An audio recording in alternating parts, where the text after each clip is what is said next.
सत्कार समारंभासाठी आजचे प्रमुख अतिथीगण इथे उपस्थित राहिलेले आहेत। तर मी त्यांना असं विचारू इच्छितो की आजच्या कार्यक्रमाबद्दल त्यांनी 2 शब्द बोलावे। चापे सर, आपण आज स्नेह फाउंडेशन छत्रपती संभाजीनगर आणि ग्रामपंचायत हिंगणगाव यांच्या मार्फत आयोजित केलेल्या मॅरेथॉन स्पर्धेत तरुणांचं आरोग्य चांगलं राहावं, जगाच्या कोणत्याही सुखाचा उपभोग घ्यायचा असेल तर अगोदर स्वतःचं आरोग्य चांगलं असलं पाहिजे। त्यासाठी मॅरेथॉन स्पर्धा घेतलेली आहे। त्या स्पर्धेच्या संयोजकाचं ग्रामपंचायतचं मी अभिनंदन करतो, त्याचबरोबर सर्व स्पर्धकांचं अभिनंदन करतो। धन्यवाद। धन्यवाद सर, आपण पण 2 शब्द बोला।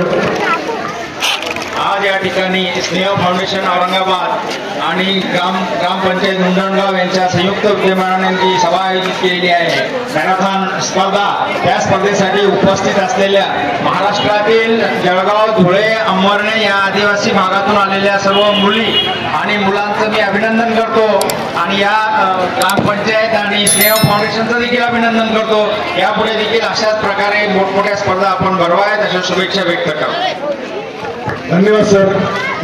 यानंतर मी स्नेह फाउंडेशनचे अध्यक्ष श्री डॉक्टर साहेब राजेंद्र जमले यांना विनंती करतो की या कार्यक्रमासंदर्भात आणि आजच्या आलेल्या प्रमुख अतिथींचा आभार पण मानावा।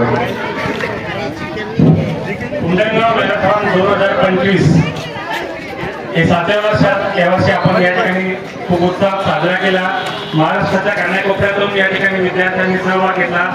ग्रामीण भागातील विद्यार्थ्यांमध्ये आरोग्याविषयी जागृती निर्माण करण्याच्या उद्देशाने हा जो उपक्रम स्नेह फाउंडेशन आणि ग्रामपंचायतच्या सहकार्याने मागील 7 वर्षापासून मुंडणगाव या ठिकाणी साजरा केला जातो।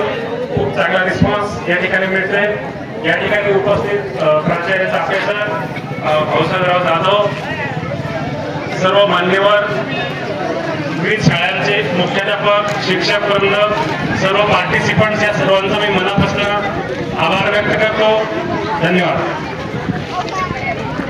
तसेच डॉक्टर साहेब काही शब्द विसरले तर मी ते पूर्ण करतो।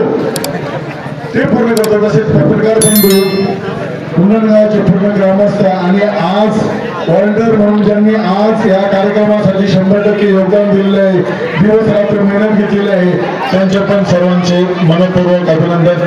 आणि जर कोणी त्यांचे आभार मानण्याचे विसरले असेल तर त्यांची माफी मागतो आणि परत एक वेळ शब्दसुमनांनी त्यांचे आभार मानतो। धन्यवाद।